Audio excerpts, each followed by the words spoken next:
मेरे महबूब वतन तुझ पे अगर चाहो बिस्मिल्लाहिर्रहमानिर्रहीम इय्याका नअबुदु व इय्याका नस्तईन।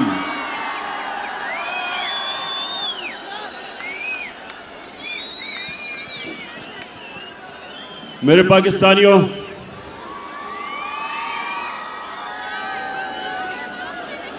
पहले तो मैं आप सबसे माजरत चाहता हूं कि आपको इतनी देर इंतजार करवानी पड़ी। उसकी वजह थी कि मुझे रास्ते से, सड़कों से काफिलों के पैगाम आ रहे थे कि अभी हम सड़कों पे फंसे हुए हैं, तो अपनी तकरीर जल्दी ना करना। तो मैं आपसे इसलिए माजरत चाहता हूं कि अभी भी कई लोग सड़कों के ऊपर फंसे हुए हैं और दूर से आए हैं कई, तो उसके लिए मैं माजरत चाहता हूं कि हमें आपको इंतजार करवानी पड़ी। अच्छा, अब मेरे पाकिस्तानियों, मैं जब लाहौर से निकल रहा था तो मुझे दो चीजें सबने कही कि जी आपकी इस वक्त टांग की वो हालत नहीं है कि आप ट्रैवल कर सकें और मुश्किल है, गाड़ी में घुसना चढ़ना मुश्किल है इस वक्त, और इंशाल्लाह 3 महीने और लगेंगे जब तक ये ठीक नहीं होती। लेकिन दूसरी चीज भी कहते रहे, और उससे भी ज्यादा लोग, कि आपकी जान को खतरा है। और वो लोग, वो 3 लोग, वो 3 मुजरिम जिन्होंने मुझे ये पूरी साजिश करके कत्ल करने की कोशिश की, वो अभी भी बड़े बड़े ओहदों पे बैठे हुए हैं। तो मुझे कहा गया कि वो फिर से वारदात करेंगे, तो आपको घर से नहीं निकलना चाहिए। पहली चीज कि इसमें कोई शक नहीं कि इस टांग के साथ सफर करना बड़ा मुश्किल था, लेकिन मैं इस दूसरी चीज पे खास तौर पे आज अपने नौजवानों को यह बताना चाहता हूं। देखें, मैंने मौत बड़े करीब से देखी। जब मेरी टांग पे गोलियां लगी और मैं गिर रहा था, तो जैसे ही गिर रहा था मेरे इधर से गोलियां निकली ऊपर, सर के ऊपर से। अगर गिरता ना तो वो लग जाती। लेकिन मैं जो अपनी कौम को, अपने नौजवानों को आज पैगाम देना चाहता हूं, देखें, अपने ईमान को मजबूत करें। ला इलाहा इल्लल्लाह का मतलब समझें। कोई नहीं है खुदा अल्लाह के सिवा। और जब आप दावा करते हैं कि मैं अल्लाह तेरे अलावा किसी के सामने नहीं झुकूंगा, तो आप जो अल्लाह ने आपको मेरे नबी सल्लल्लाहु अलैहि वसल्लम के जरिए अपना पैगाम भेजा कुरान में, तो उसमें वाज़े उसने लिखा हुआ है कि जब तक अल्लाह की मर्जी नहीं होगी तुम इस जमीन से नहीं जाओगे,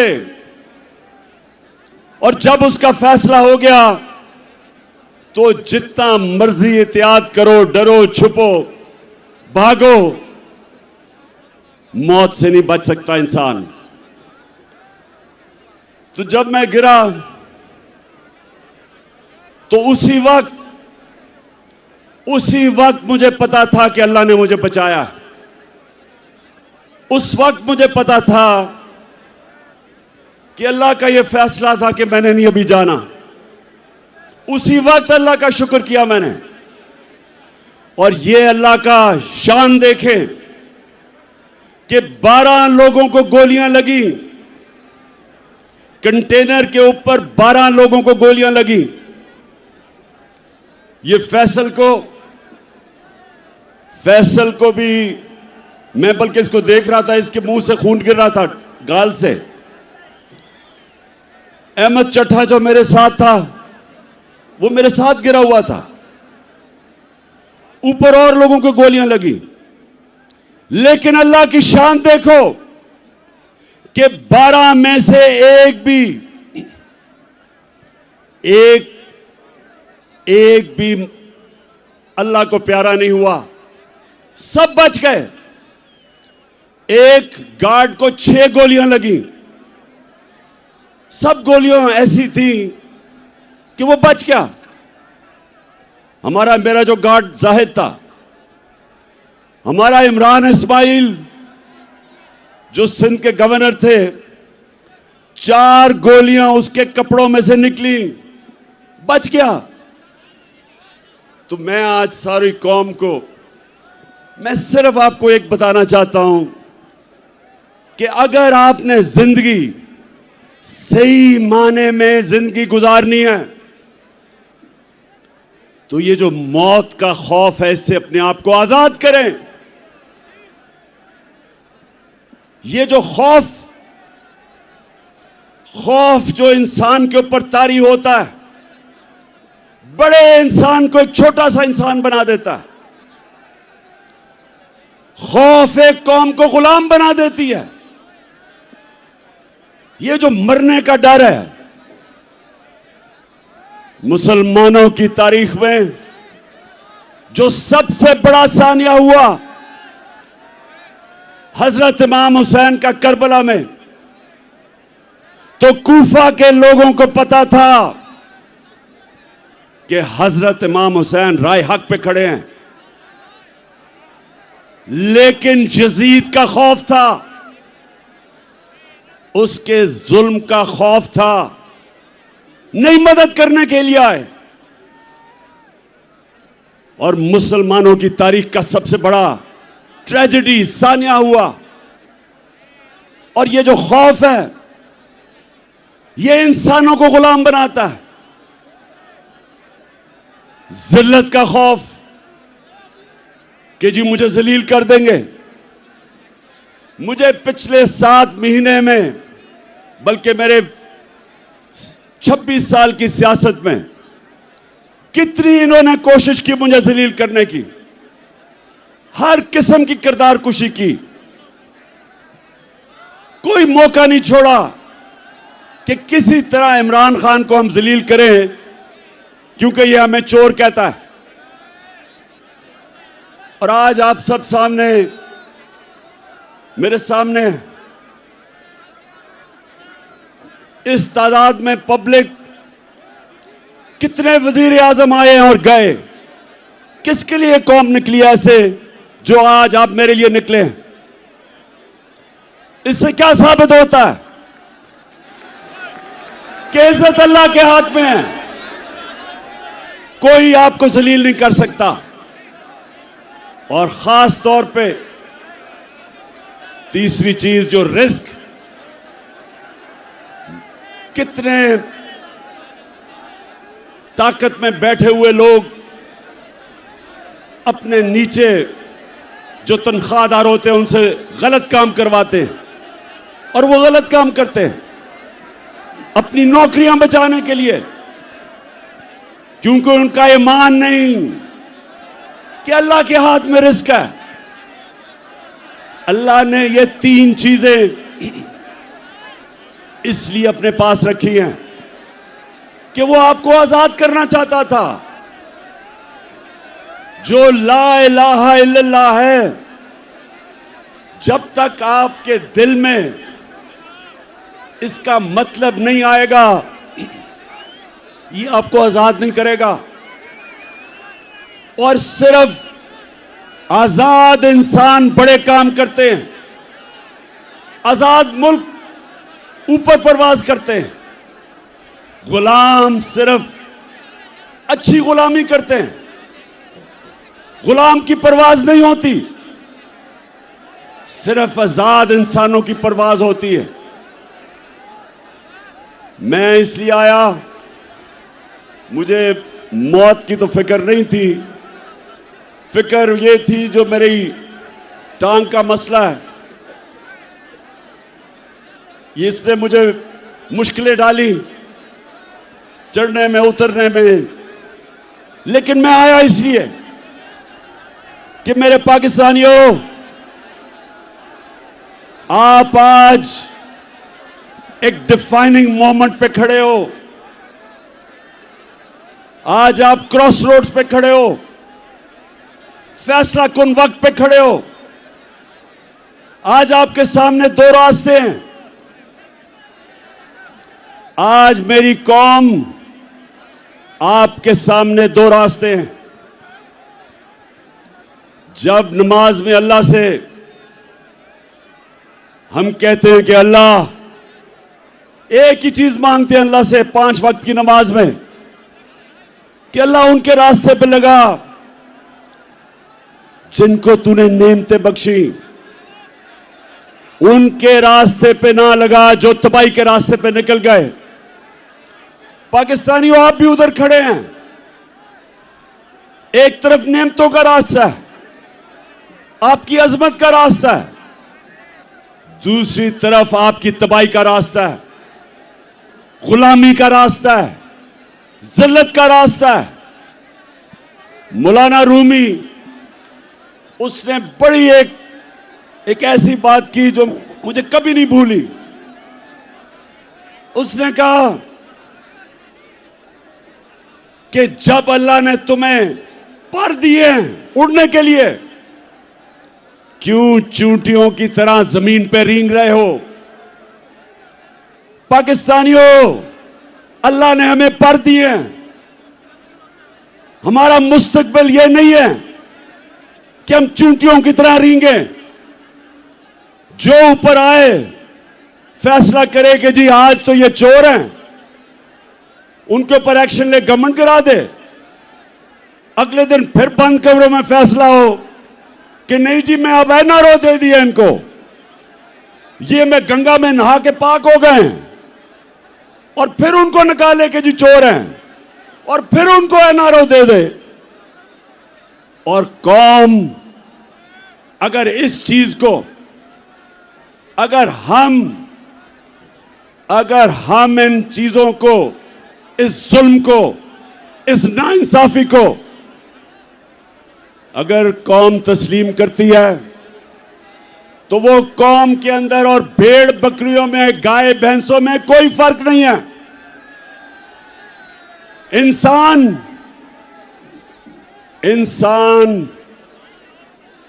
इंसाफ मांगता है। इंसानी माशरे में और जानवरों के माशरे में फर्क ही एक है।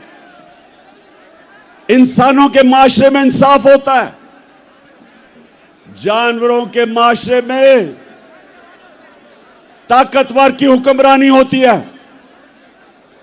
पाकिस्तान अगर एक अजीम मुल्क नहीं बना तो उसकी एक वजह है कि हमारे मुल्क में कभी भी कानून की हुक्मरानी नहीं आई, ताकत की हुक्मरानी, जंगल का कानून रहा है। और ये याद रखें, कभी कोई माशरा तरक्की नहीं कर सकता जिस माशरे के अंदर इंसाफ नहीं होता। मेरे नबी सल्लल्लाहु अलैहि वसल्लम ने मदीना की रियासत में, और याद रखें अल्लाह का हुक्म है कि मेरे हबीब की सुन्नत पे, उसकी शरीयत पे, उसके रास्ते पे चलो। क्यों अल्लाह ने हमें हुक्म दिया है? हमारी बेहतरी के लिए। जब इल्लामा इकबाल, जब उसने पाकिस्तान का तस्वर किया, तो इल्लामा इकबाल ने सोचा था कि हम एक माशरा खड़ा करेंगे मदीना के रियासत के असूलों के ऊपर। और इल्लामा इकबाल ने बताया कि जब भी मुसलमान माशरा खड़ा होता है, वो वापस उन असूलों पर जाता है, और जब तबाह होता है तो उन असूलों से पीछे हट जाता है। तो पाकिस्तानियों, जब उन्होंने मदीना की रियासत बनाई तो पहली चीज अदल और इंसाफ, कानून की हुक्मरानी, उसके ऊपर उस माशरे की बुनियाद रखी।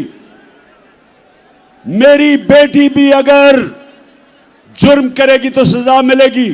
उन्होंने फरमाया कोई कानून से ऊपर नहीं। और फिर बताया कि तुम्हारे से पहले बड़ी कौमें तबाह हुई। जो ताकतवर जब चोरी करता था, जुर्म करता था, उसको माशरा नहीं पकड़ता था, सिर्फ कमजोर को पकड़ता था। तो आज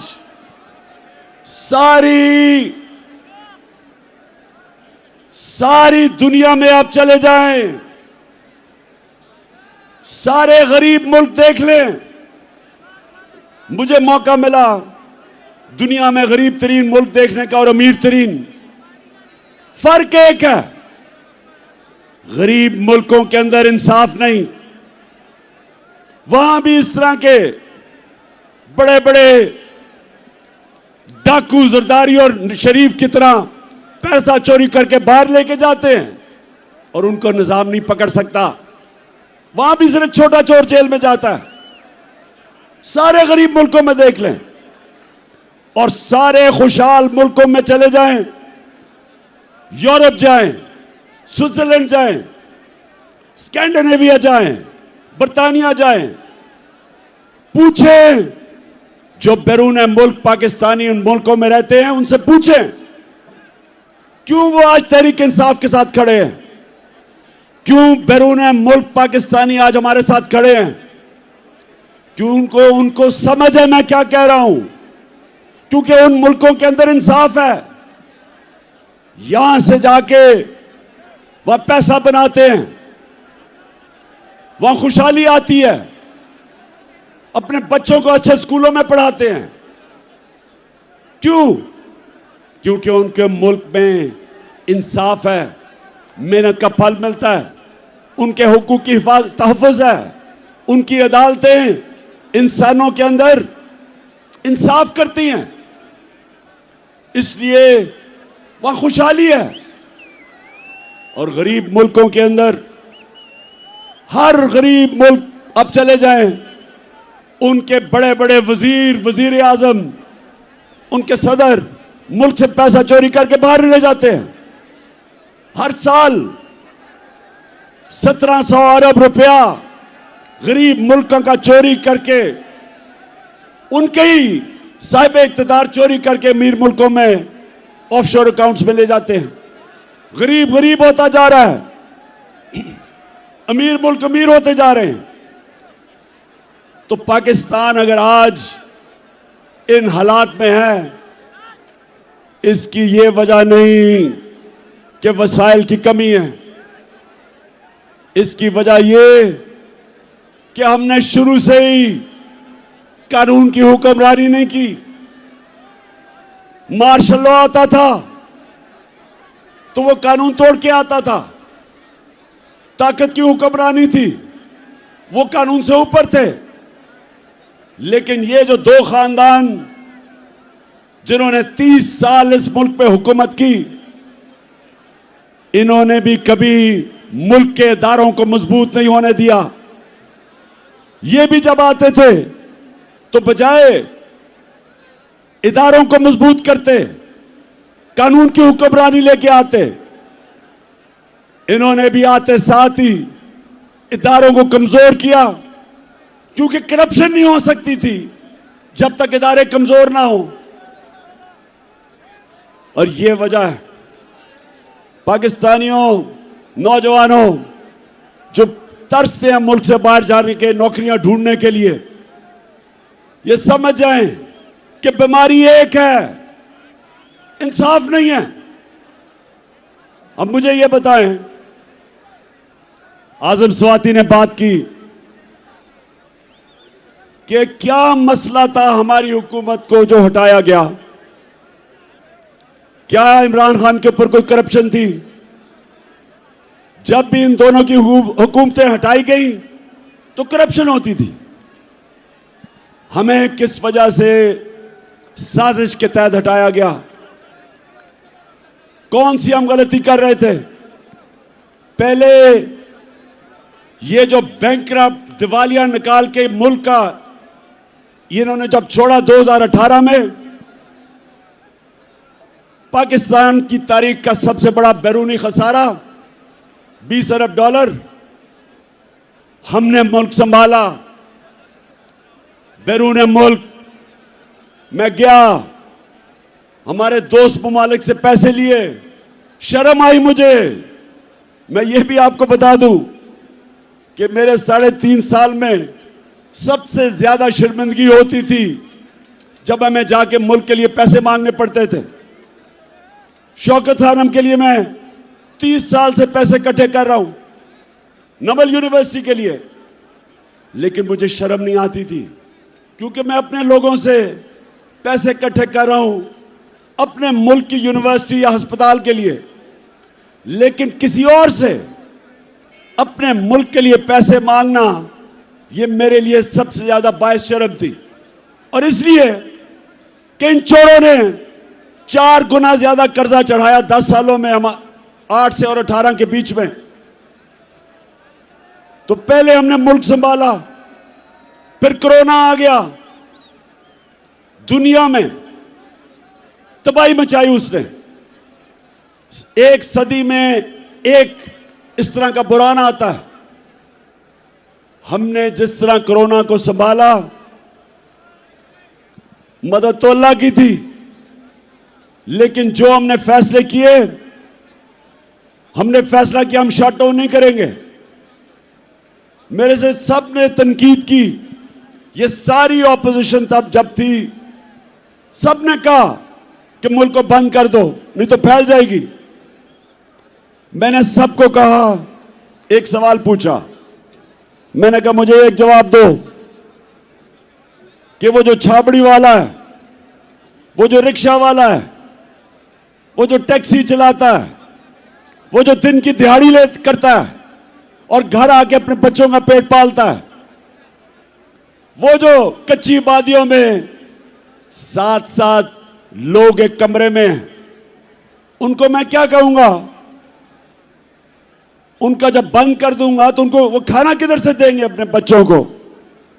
और यकीन करें, ये जो मेरी तनकीद कर रहे थे ऑपोजिशन वाले, कोई जवाब नहीं था।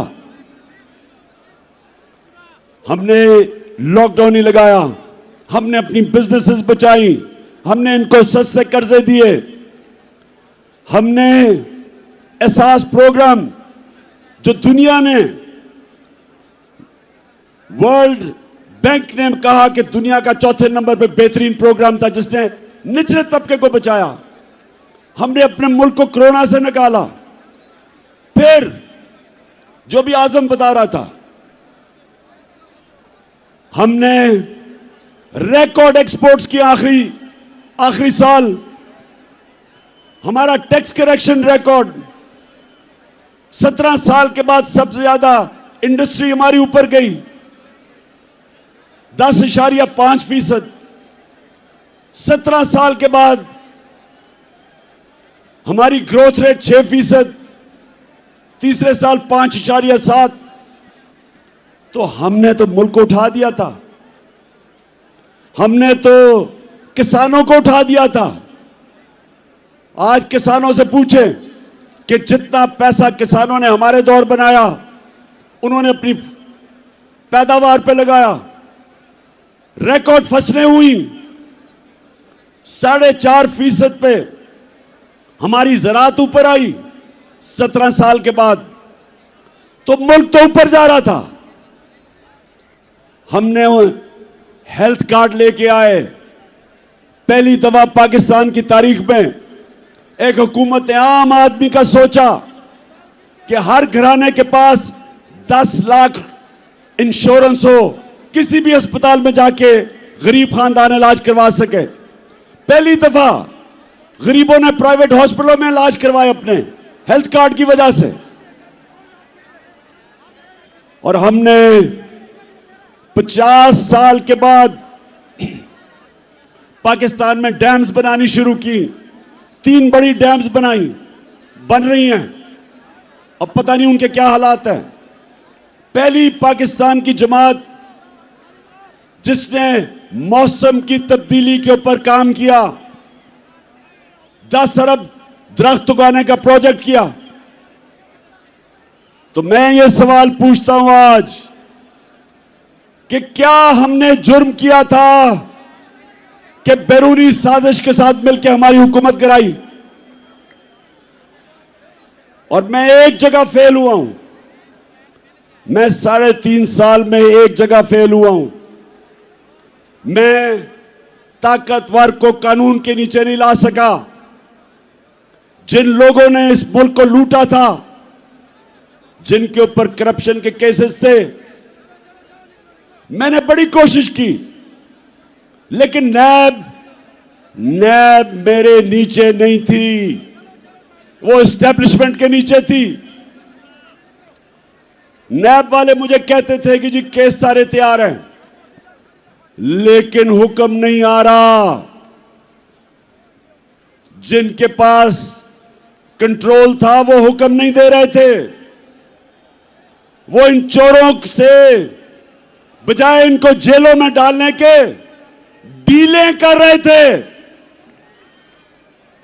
मैंने हर मीटिंग के अंदर यह बात की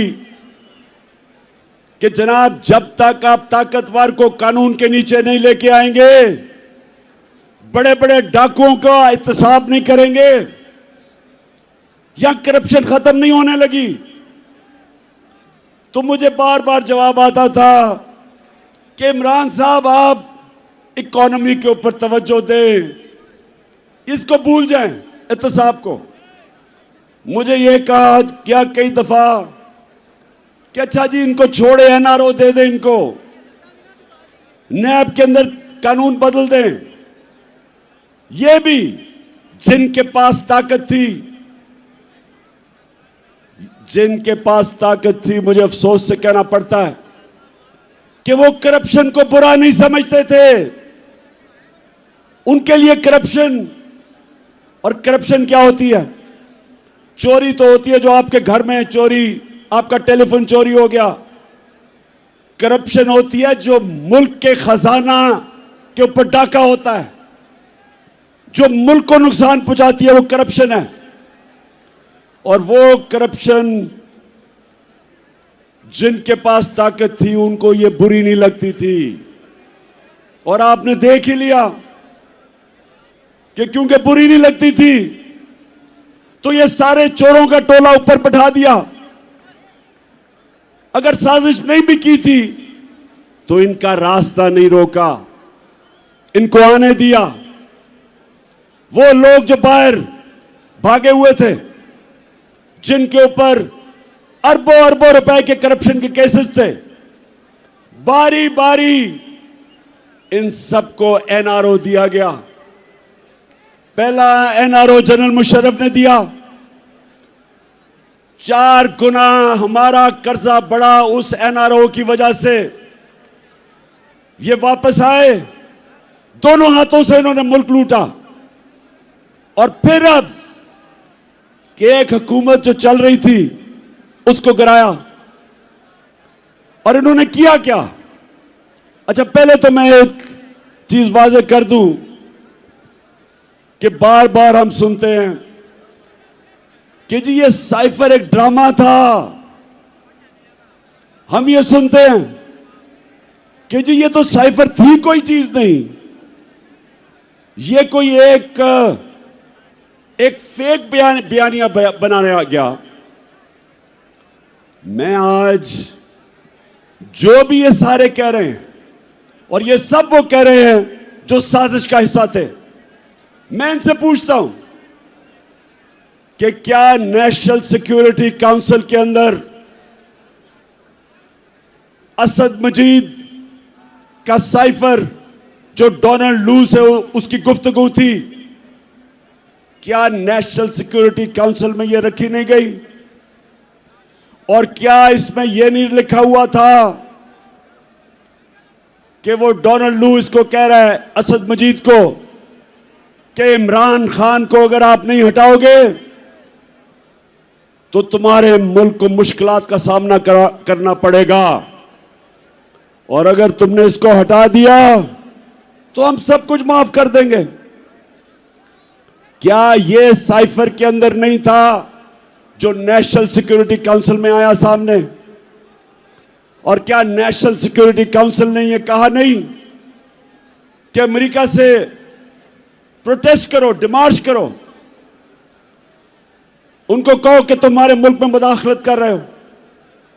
तो जब यह सारा सच है, यह कहना कि जनाब ये कोई ड्रामा था, ये मुल्क की तौहीन है, ये इमरान खान की तौहीन नहीं है।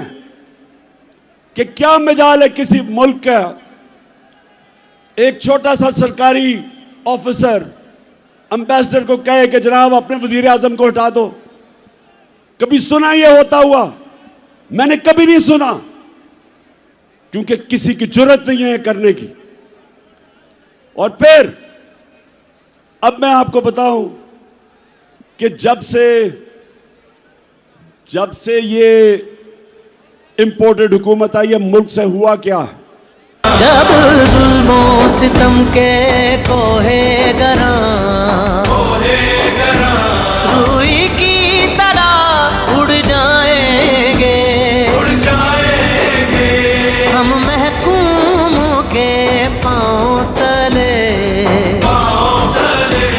ये धरती धड़ धड़ धड़केगी और अहले हुक्म के सहरुख पे जब बिजली कड़कड़ कड़केगी हम देखेंगे लाजिम है कि हम भी देखेंगे। अच्छा जी, अब जरा ये थोड़ा सा आपके सामने मैं अदाद और शुमार लेके आ रहा हूं कि किधर पाकिस्तान था मार्च में जब अदम एतमाद की इन्होंने टेबल किया असेंबली में, और किधर आज है। 7 महीने में जो पाकिस्तान हुआ, जो इससे हुआ, वो मैं आपके सामने रखता हूं। फिर से मैं आपको बता दूं कि 5.7 2021 में पाकिस्तान बढ़ रहा था आगे, और 6% 22 में बढ़ा था। 17 साल के बाद ये पाकिस्तान सबसे तेजी से हमारी इकॉनमी आगे बढ़ रही थी। हमारा जो ज़राअत थे 4.4%, वो भी 17 साल में सबसे ज्यादा। इंडस्ट्री 10.7% और लार्ज स्केल मैन्युफैक्चरिंग 7.2, ये भी 17 साल में सबसे ज्यादा। हमारी एक्सपोर्ट्स 32 अरब रिकॉर्ड, रिमिटेंसेस 31 अरब रिकॉर्ड, हमारे टैक्स 6,1500 अरब रुपया ऑल टाइम रिकॉर्ड। और जो महंगाई थी हमारे दौर पे, जिसको कहते हैं कंज्यूमर प्राइस इंडेक्स सीपीआई, वो 12.2 था, और सेंसिटिव प्राइस इंडेक्स जो महंगाई थी वो 14% थी। अब जब से ये आए हैं, इनकी एसपीआई हमारे दौर में थी 14%, इनके दौर में गई है 45%।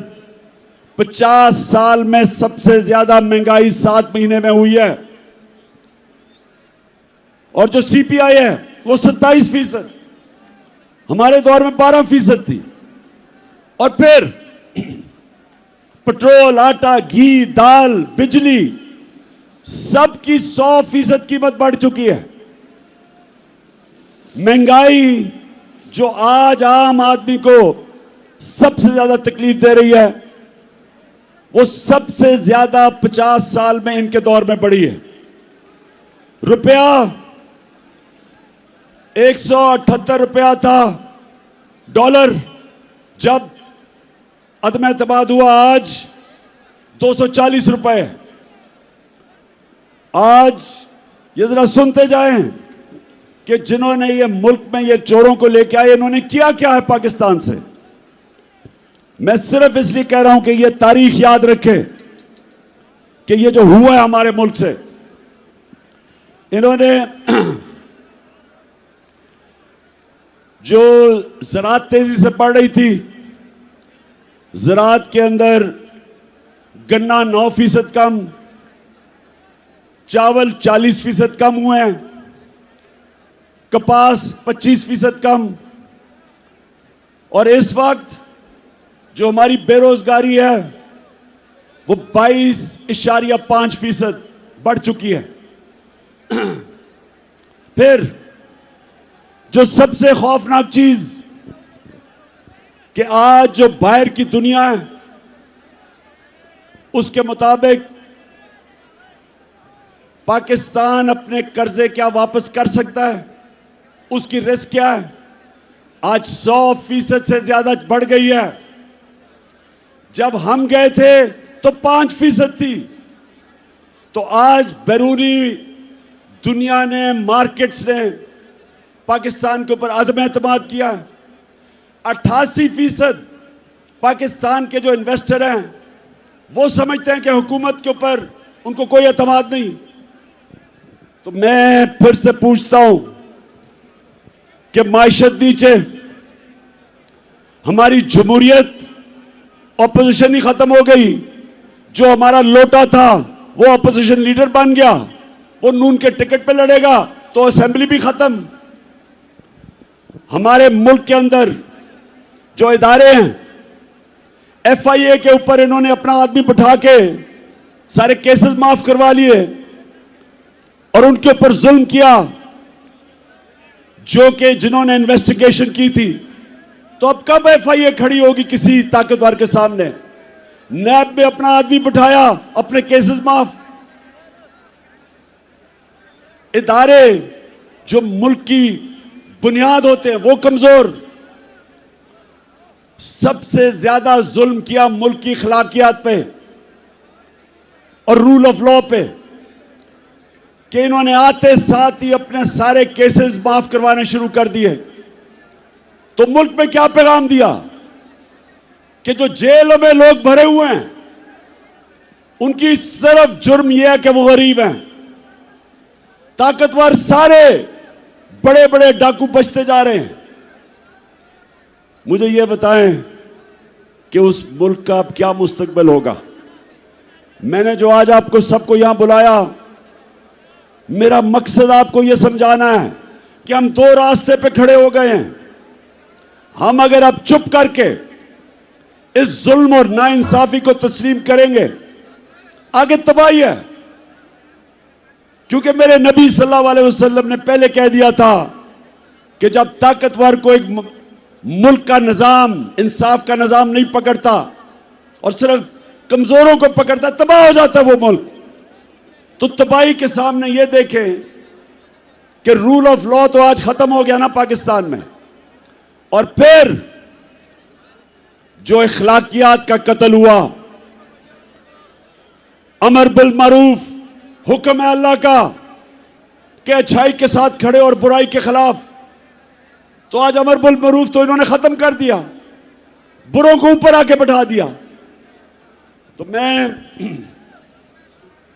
मैंने आपके सामने सिर्फ ये चीजें इसलिए रखी कि आपको सबको अंदाजा हो कि एक हुकूमत जो चल रही थी, जिधर उम्मीद थी लोगों को, नौजवानों को, उस हुकूमत को हटा के इन चोरों के टोलों को ऊपर बैठा दिया।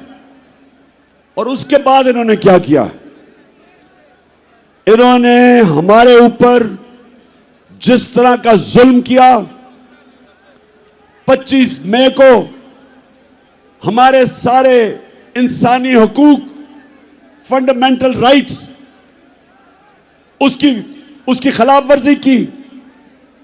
लोगों के घरों में घुस घुस के ना औरतें देखी, ना बच्चे देखे, ना चादर, ना चार दीवारी, घुस के लोगों के घरों पे उठाया, मारा, धमकियां दी, कई जेल में 11 साल के बच्चे को पकड़ के जेल में ले गए।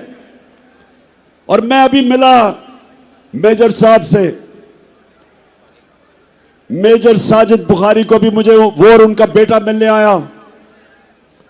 कहता हमारे घर में 3 बजे एकदम बाहर से दरवाजा तोड़ने की कोशिश हुई और कहता अंदर आने हमें धमकियां दी और अंदर कहते दरवाजा खोलो।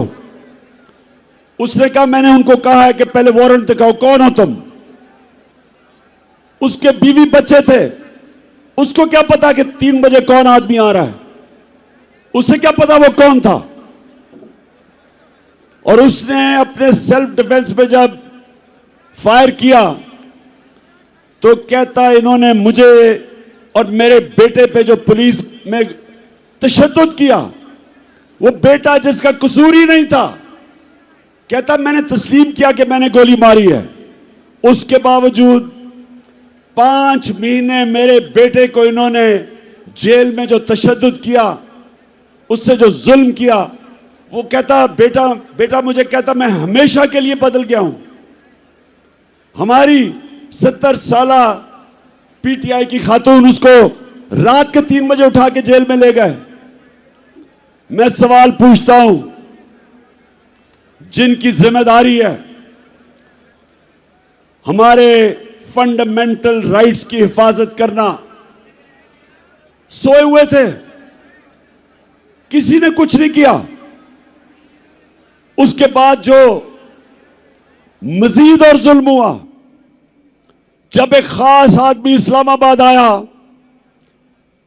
जिसको मैं डर्टी हैरी कहता हूं, उसने जो जुल्म शुरू किया, उसके दौर में जो जुल्म हुआ, सहाफियों को धमकियां, उनको मार रहे हैं, एयाज अमीर जैसे दानश्वर को, समी इब्राहिम, इमरान रियाज मुल्क से बाहर चला गया, साबिर शाकर, मोहित पीरजादा, और फिर जो अरशद शरीफ से किया, ये कभी पाकिस्तान में हमने ऐसा नहीं देखा।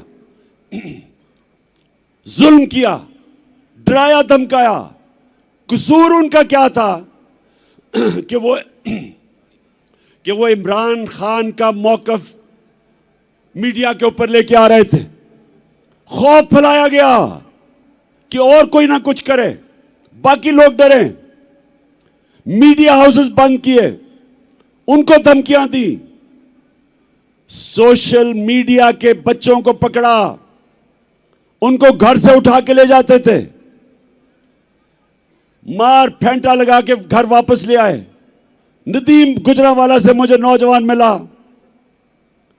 कहता मुझे घर से उठा के ले गए, मुझे नंगा किया, तशद्दुद किया और कहा कि अगर तुमने आगे से कोई भी इमरान खान के लिए तुमने कोई सोशल मीडिया पे लिखा तो तुम्हें मिसिंग पर्सन कर देंगे।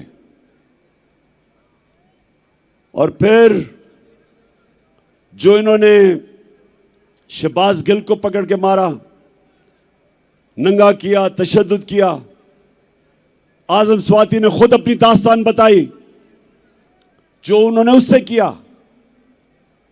और अरशद शरीफ का कि सबको पता है कि अरशद शरीफ क्यों मुल्क छोड़ के गया था, कौन धमकियां दे रहा था, और फिर उसे कत्ल करवाया, शहीद किया उसे। और मैं अपनी तो बात नहीं करता, मुझे वो मुजम्मिल लड़का याद है जो उस शूटर के पीछे गया था 3 बच्चों के साथ, वो वजीराबाद के जलसे में आया था, उसको जिस तरह कत्ल किया, उसको उस शूटर ने नहीं गोली मारी। मैं अब सबके सामने मौजम शहीद, उसको उसने गोली नहीं मारी। अब जो तफ्तीश हो रही है, उसको गोली और तरफ से आई, और वो जो उसको गोली मार रहे थे वो असल में वो शूटर के लिए थी। 3 बंदूक वाले थे वहां, एक वो जिसने हमारे पे फायर किए, एक वो जिसने सामने से गोलियां चलाई जो हमारे ऊपर से निकल गई, और एक ये जिसने इसको कत्ल करना था, जिस तरह लियाकत अली खान को जिसने कत्ल किया था उसको वही मारा गया ताकि वो बोले ना, तो रास्ते में बेचारा मौजम आ गया। और मैं आज अभी आपके सामने ये 2 वीडियो चलाना चाहता हूं। मैं चाहता हूं ये जरा गौर से देखें, क्योंकि मुझे पता था, मैं अब जो अपनी बात कर रहा हूं, मुझे पता था ये 3 लोगों ने प्रोग्राम बनाया मुझे मारने का। मुझे पता था, मुझे अंदर से खबरें आई, एजेंसीज के अंदर से, कि पहले ये प्रोपेगेंडा करेंगे कि इमरान ने तौहीन मजहब की, और उसके बाद ये कहेंगे जी दीनी इंतहा पसंद ने इसे कत्ल कर दिया। ये 2 आप वीडियो देखें। ये आज से 2 महीने पहले मैंने ये क्या कहा था, ये देखें।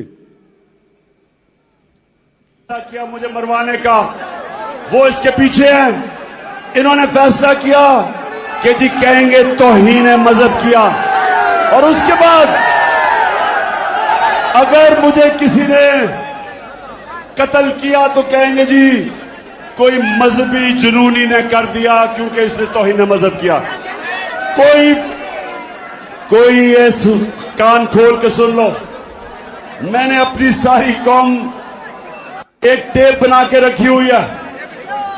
जिस वक्त मुझे कुछ हुआ वो टेप आ जाएगी, रिलीज होगी, और वो 4 लोगों के नाम सारी कौम के सामने आएंगे जिन्होंने बंद कमरों में ये फैसला किया और दूसरी कोशिश कर रहे हैं। पहले से इनका प्लान बना हुआ है, मैं आप सबको पहले भी बता चुका हूं। 4 लोगों ने बंद कमरे में फैसला किया मुझे मरवाने का, और वो लोग अभी भी उस साजिश पर लगे हुए हैं। उन्होंने दोनों मरियम जो झूठ बोलने की पीएचडी दोनों के पास है, इनको और जावेद लतीफ को, इन्होंने इनसे प्रेस कॉन्फ्रेंस करवाई, और प्रेस कॉन्फ्रेंस करवाई ऐसी कि इमरान खान खुदा ना खास्ता उसने मजहब की तौहीन की है। और फिर इनकी कोशिश है कि इसकी वजह से अगर कोई भी मेरे ऊपर वारदात हो तो कहेंगे जी मजहबी जुनूनी ने कर दिया, कहेंगे कि जी कोई दीनी इंतहा पसंद है इसको मार दिया। ये इनका प्लान है। लेकिन मैं आज आप सबको कह रहा हूं, सारे पाकिस्तान में मैं फिर रहा हूं, मुझे अपनी जान से ज्यादा मुझे पाकिस्तान की आजादी की फिक्र है। मैं आजाद देखना चाहता हूं। जी, तो मैं ये आपको आज इसलिए दिखाई कि प्लान का मुझे पहले पता था। क्यों करना चाहते थे? क्योंकि इन्होंने समझा था कि जब तहरीक इंसाफ की हुकूमत गिराई थी तो एकदम लोग भूल जाएंगे, पार्टी टूट जाएगी। इनके ज़हन में भी नहीं था कि एक बाशऊर पाकिस्तानी पब्लिक बजाय तहरीक इंसाफ को भूलने के लिए उस कौम हमारे साथ आके खड़ी हो गई। और जितने जितने इनकी शक्लें देखते रहे इन चोरों की, और ज्यादा लोग हमारे साथ आ गए। और फिर जो इन्होंने माइशत की तबाही की, उससे और मजबूत हो गई पार्टी। और उसके बाद जो इलेक्शन हुए, सारे इलेक्शनों में लोगों ने बार बार पैगाम दिया कि इन्होंने ये इंपोर्टेड हुकूमत उनके लिए मंजूर नहीं है। बार बार कौम ने पैगाम दिया, लेकिन बजाय अवाम की आवाज सुनने के हमारे ऊपर तशद्दुद शुरू हो गया। यानी वो पाकिस्तान की सबसे बड़ी जो सियासी जमात, उसको हर किस्म का हरबा इस्तेमाल किया गया, हमें डराने, धमकाने, तोड़ने, तशद्दुद करने पे। मैं आपको बताऊं, 50 साल से पाकिस्तान कौम मुझे जानती है। 50 साल से मुझे जानती है पाकिस्तानी कौम। मैंने कभी इस तरह नहीं मुझे एहसास हुआ अपने मुल्क में रहते हुए कि पिछले 7 महीने में मुझे ऐसे लगा कि मैं शायद कोई मुल्क दुश्मन हूं या मैं कोई मुजरिम हूं। जिस तरह इन्होंने मेरे ऊपर एफआईआर काटी, मेरे ऊपर इन्होंने दहशतगर्दी का केस लिया है, मुझे पकड़ने आए, अवाम खड़ी हो गई। इन्होंने जिस तरह मेरे कारकुनों के ऊपर केसेस बनाए, इन्होंने पूरा जोर लगाया इलेक्शन में हराने का। इलेक्शन कमीशन साथ मिला हुआ था, एस्टेब्लिशमेंट इनके साथ थी। उसके बावजूद अवाम ने फिर से पैगाम दिया। दूसरी दफा जब बाय इलेक्शन हुए, अवाम ने पैगाम दिया कि वो हमारे साथ इन चोरों के साथ नहीं है। लेकिन मुझे अफसोस से कहना पड़ता है, मुझे अफसोस से कहना पड़ता है कि हमारे इदारे क्यों नहीं पुरानी गलतियों से सीखते। एक मुल्क और एक इंसान, एक इदारा तरक्की तब करता है जब अपनी गलतियों से सीखे। ईस्ट पाकिस्तान में क्या हुआ था मुझे याद है। मैं वो आखिरी हमारा जहाज आया था ढाका से, हम मैच खेलने गए थे अंडर 19 का। उसके बाद मिलिट्री ऑपरेशन शुरू हो गया था। मुझे तो वो याद है कि ढाका में क्या तासुर था लोगों का। हमने उनसे इंसाफ नहीं किया। पाकिस्तान की सबसे बड़ी जमात से इंसाफ नहीं किया। हमने जोर से ताकत को इस्तेमाल करते हुए अपनी मनमानी की, मुल्क टूट गया। और हमने सीखा नहीं कि आज जो एक वाहिद पाकिस्तान की सबसे बड़ी सियासी जमात, फेडरल पार्टी, जो सारे पाकिस्तान को इकट्ठा रख सकती है, उसके ऊपर यह हरबे इस्तेमाल किए जा रहे हैं। हर मौका इस्तेमाल किया हमें कमजोर करने का।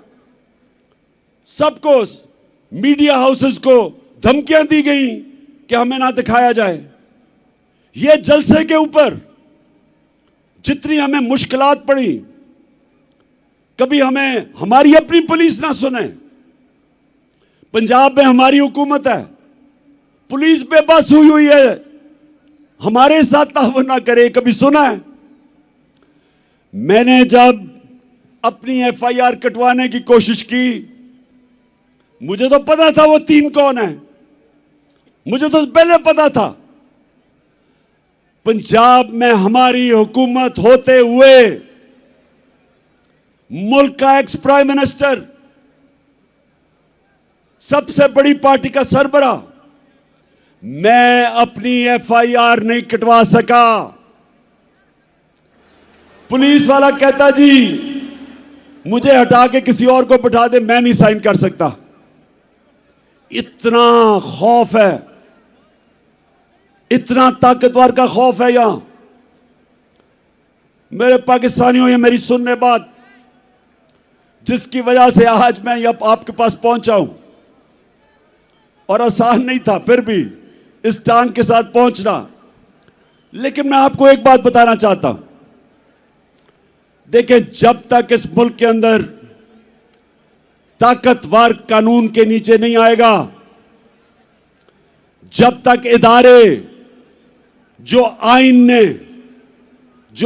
ने उनको लिमिट्स दी हुई हैं, दायरा दिया हुआ है, उस दायरे के अंदर रह के काम नहीं करेंगे, जब तक इदारे अपनी जिम्मेदारियां नहीं पूरी करेंगे, और मैं सब इदारों की बात कर रहा हूं, मैं अपनी अदलिया की बात कर रहा हूं, मैं अपनी मिलिट्री एस्टेब्लिशमेंट की बात कर रहा हूं, जो आपकी ये आज तनकीद नहीं कर रहा, वो मुल्क का दुश्मन है।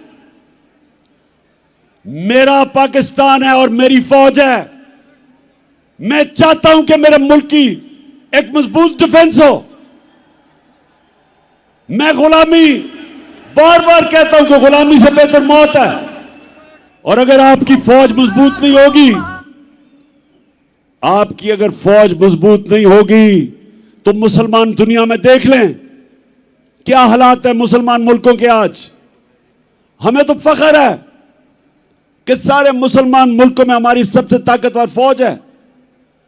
तो जब मैं तनकीद करता हूं अपने इदारों की, अपनी अदलिया की, मैं वो पाकिस्तानी हूं जिसका जीना मरना पाकिस्तान में है।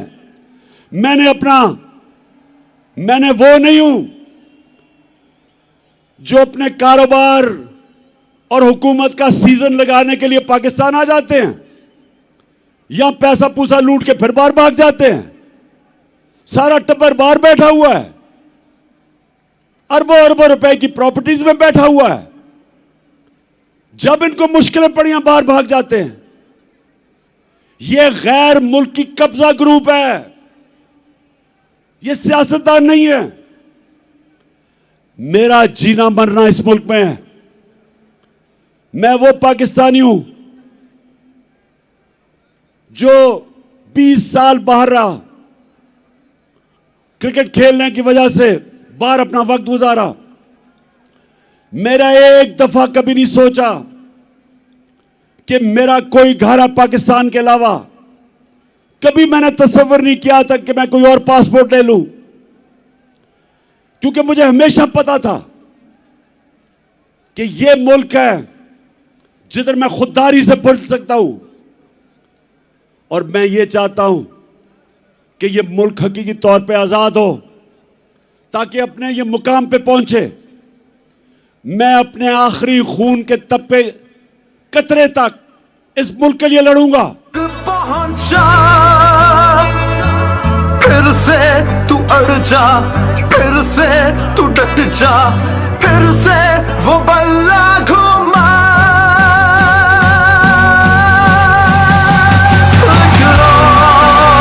कदम बढ़ा, फिर से वो लम्हा दोहरा जब जीत के आया था, फिर से वतन को जिता। एक और कदम बढ़ा, फिर से वो लम्हा दोहरा जब जीत के आया था, फिर से वतन को जिता। इंशाअल्लाह जब मुस्तकबिल में इंशाअल्लाह इस मुल्क की तारीख इस चीज की गवाही देगी कि इमरान खान अपने मुल्क के लिए आखिरी गेंद तक लड़ता रहा, आखिरी गेंद तक, आखिरी वक्त तक अपने मुल्क के लिए खड़ा रहा था। और मैं ये भी कहना चाहता हूं कि वो लोग,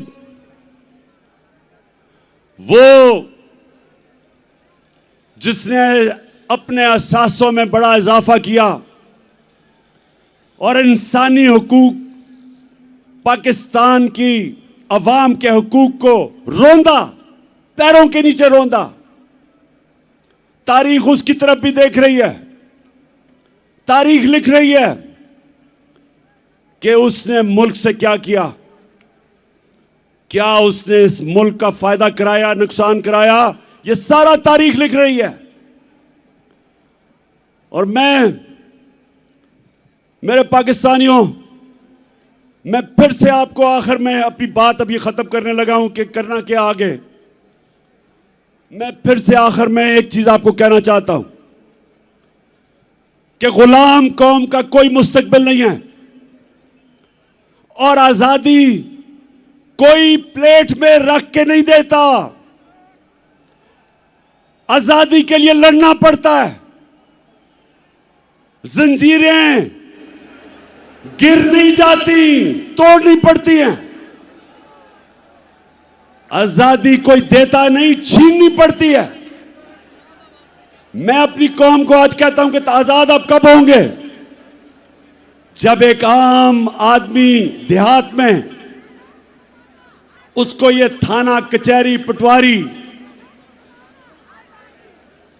इस मुसीबतों से वो निकले, जिस मुल्क के जब इंसाफ होगा तो थाना कचहरी पटवारी की सियासत खत्म हो जाएगी। जब इंसाफ होगा तो कब्जा ग्रुप खत्म हो जाएंगे।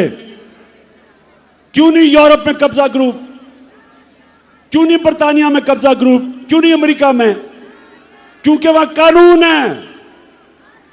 कानून कमजोर की हिफाजत करता है।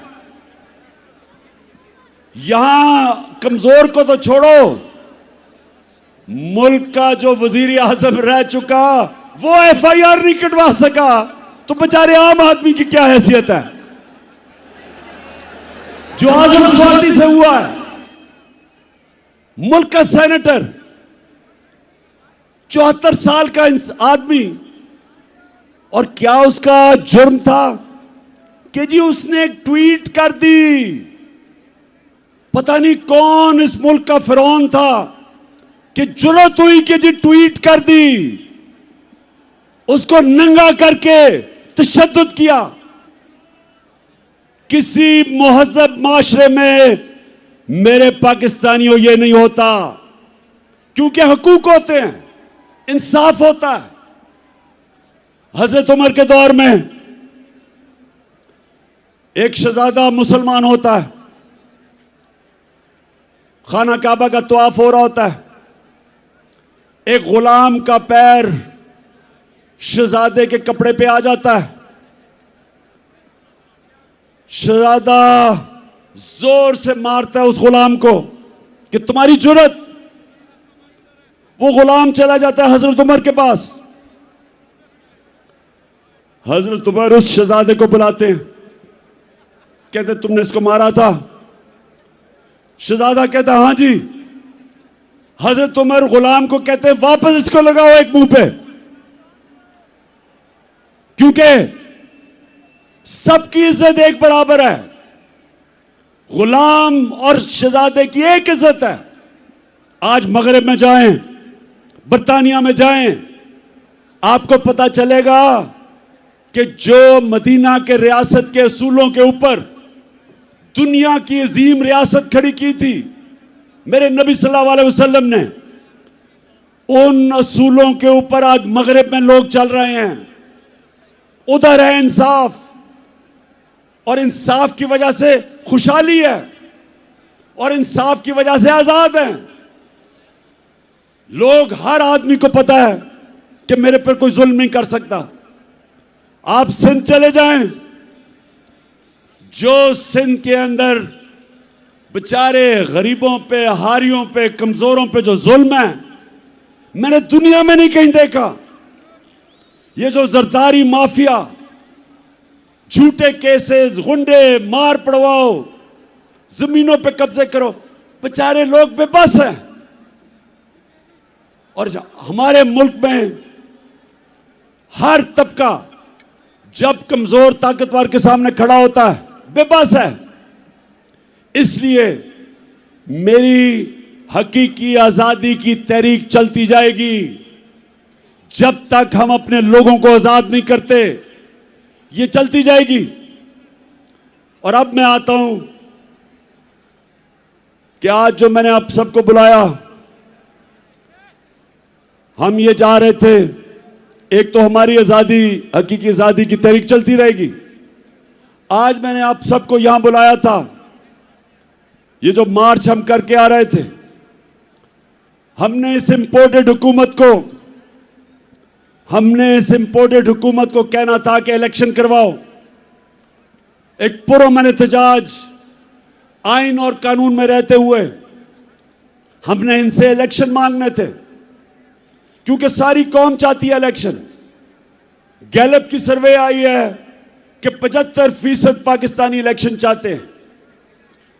और जिस तरह हमारी मायशत तेजी से गिर रही है, सिवाय इलेक्शन करवा के एक स्टेबल गवर्नमेंट आए, जब तक सियासी इस्तेकाम नहीं आएगा, तो माशी इस्तेकाम तो आने ही नहीं लगा। तो इसलिए हम यहां आए थे कि इस हुकूमत पर प्रेशर डालें और इदारों पे प्रेशर डालें कि वो अपना रोल अदा करें कि इस वक्त जिधर पाकिस्तान खड़ा है, इलेक्शन के अलावा तो कोई रास्ता ही नहीं है। और इनको भी पता है, ये जो चोरों का टोला ऊपर बैठा है, इनको पता है कि इलेक्शन के अलावा ये अब मुल्क मजीद दलदल में फंसता जा रहा है। लेकिन मसला कुछ और है। वो जो लंदन में बैठा हुआ, जो वहां से बैठ के फैसले करता है, एक मुजरिम, वो डरा हुआ है। वो डरा हुआ इसलिए कि उसे पता है जब इलेक्शन होगा तो उन्होंने पिट जाना है। तो वो इलेक्शन से भागा हुआ है और उसको कोई फर्क नहीं पड़ता कि अगर पाकिस्तान का दिवालिया निकल जाए, क्योंकि उसके अरबों डॉलर बाहर पड़े हैं। ना ही आसिफ जरदारी को फर्क पड़ता है, इसके अरबों डॉलर बाहर पड़े हुए हैं, तो इनको तो कोई फर्क नहीं पड़ता। यहां मसला आएगा, ये बाहर भाग जाएंगे। मसला मेरी कौम का है। इस वक्त हमारी कौम दलदल में फंस रही है। मैंने आपको अदाद और शुमार दे दिए। माशियत तेजी से नीचे जा रही है, फैक्ट्रियां बंद हो रही हैं, बेरोजगारी बढ़ रही है, 50 साल में सबसे ज्यादा महंगाई है, किसान पिटा हुआ है, डीजल की कीमत, बिजली की कीमत, खादों की कीमत, वो किसान गुजारा ही नहीं कर सकता, उसकी पैदावार गिर रही है, कर्जे बढ़ते जा रहे हैं, रेमिटेंसेस गिर रही हैं, बाहर से जो पाकिस्तानी पैसे भेजते हैं वो कम हो रहे हैं, एक्सपोर्ट्स गिर रही हैं। और जब इंडस्ट्री बंद हो रही है तो सवाल यह है कि इनके पास रोड मैप क्या है? कोई रोड मैप नहीं है। मैं आज यहां इसलिए इनके ऊपर प्रेशर डालने आया था, इनको यह बताने के लिए कि आपके पास कोई रास्ता नहीं है सिवाय इलेक्शंस का। और मैं ये सारे पाकिस्तान के जो फैसला, बड़े बड़े ताकतवर फैसला करने वाले इदारे हैं, उनको भी बता रहा हूं कि ये तो मुल्क डूब रहा है। ये मुल्क अगर डिफॉल्ट की तरफ चला गया तो हमारे पास तो वो हालात हो जाएंगे कि जब आपकी इकोनॉमिक सिक्योरिटी गिरती है तो मुल्क की नेशनल सिक्योरिटी नीचे चली जाती है। इकोनॉमिक सिक्योरिटी जब सोवियत यूनियन की गिरी तो मुल्क टूट गया, सोवियत यूनियन टूट गया। तो हम तो आज उधर जा रहे हैं। तो मैं ये अपनी इलेक्शन या पॉलिटिक्स के लिए नहीं आया। इलेक्शन तो इंशाल्लाह जब 9 महीने के बाद भी होंगे, जीतना तो हमने है। ये तो आप कभी जीत ही नहीं सकते। जीतना तो हमने है, लेकिन मुल्क की जरूरत आज इलेक्शन करवाना है, इसको बचाने के लिए। मैं आज फैसला किया था कि मैं अपनी कौम को क्या कहूंगा। क्या हम सीधा इस्लामाबाद कभी भी जो अवाम का समुंदर है, लोग तो अभी भी सड़कों के ऊपर फंसे हुए हैं। एक हमने फैसला करना है इस्लामाबाद जाना, तो मैं आपको यकीन दिलाता हूं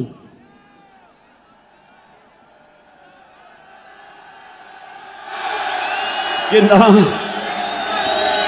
ये बर्दाश्त कर सकते हैं।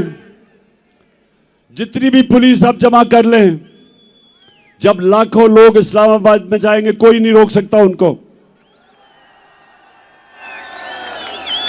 लेकिन मेरे पाकिस्तानियों, मेरी जितनी भी 26 साल की सियासत है वो मैंने आइन और कानून के बीच में की है। मेरे लिए इन 7 महीने में बड़ा आसान था कि हम वो श्रीलंका वाला हालात पैदा कर देते। हमने 65 जलसे किए, कभी पाकिस्तान के जलसे में इतने लोग नहीं आए, लेकिन पब्लिक आती थी और पुरअमन तरीके से ये बताते हुए कि हम इन चोरों को कबूल नहीं करेंगे, फिर पुरअमन तरीके से वापस चली जाती थी। मेरी पूरी कोशिश रही कि मैं किसी किस्म का इंतशार अपने मुल्क में ना पैदा करूं, क्योंकि वैसे ही माशी हालात बुरे हैं। अगर यहां तोड़ फोड़ शुरू हो गई, सबके हाथ से गेम निकल जाएगी। 25 मई को जब इन्होंने हमारे ऊपर तशद्दुद किया और जब 26 की सुबह मैं इस्लामाबाद पहुंचा, तो मुझे पता था कि अगले दिन इंतशार होगा। मैंने सिर्फ इसलिए अपनी मार्च कैंसिल की कि मुझे पता था कि अगर हम इस्लामाबाद धरने देने का फैसला कर लें तो अगले दिन तबाही होनी थी, खून होना था। इसलिए मैंने वो मार्च कैंसिल की। आज मैं इसलिए फैसला कर रहा हूं कि वहां नहीं जाना, क्योंकि मुझे पता है तबाही मचेगी, नुकसान मेरे मुल्क को होगा। लेकिन जो मैंने फैसला किया अब ये कि हमने अब इस निजाम का हिस्सा नहीं रहना। मैं अपनी सारी चीफ मिनिस्टर्स, अपनी पार्लियामेंट्री पार्टी से अब मिलूंगा और हमने फैसला किया है कि हम सारी असेंबलियों से निकलने लगे हैं।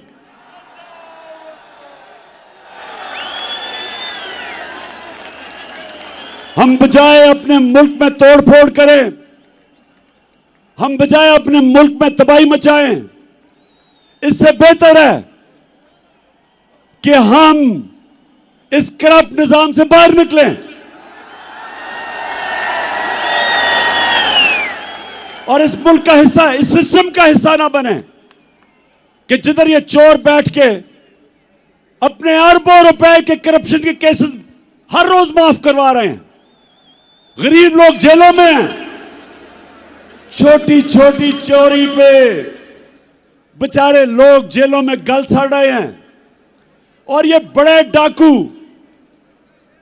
अरबों रुपए की चोरी अपनी माफ करवाने के लिए पहुंच जाते हैं। और मुझे अफसोस वो है जो लोग इनको एनआरओ देते हैं। मैं उन लोगों से भी पूछता हूं कि क्या आपको खौफ खुदा नहीं है कि एक मुल्क पे इतना बड़ा जुल्म कर रहे हैं? क्या आपको खौफ नहीं है कि आपने एक दिन अपने मालिक को जवाब देना है? आप कैसे रातों को सोते हैं कि एक एक बड़ा डाकू, उसके केस माफ हो रहे हैं अरबों रुपए के? आप कैसे रातों को सोते हैं कि बेरोजगारी और महंगाई में गरीब आदमी चोरी करता है और वो जेल में गल सड़ रहा है? इसलिए मैंने अपनी चीफ मिनिस्टर से भी बात की है। मैं अब अपनी सारी पार्लियामेंट्री पार्टी से मीटिंग शुरू कर रहा हूं और इंशाअल्लाह आने वाले दिनों में हम अनाउंस करेंगे जिस दिन हम सारी असेंबलियों से बाहर निकल रहे हैं।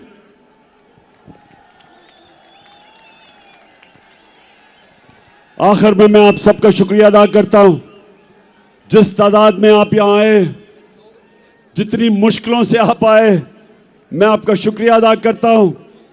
आपने मेरी हौसला अफजाई की, आपका शुक्रिया अदा करता हूं।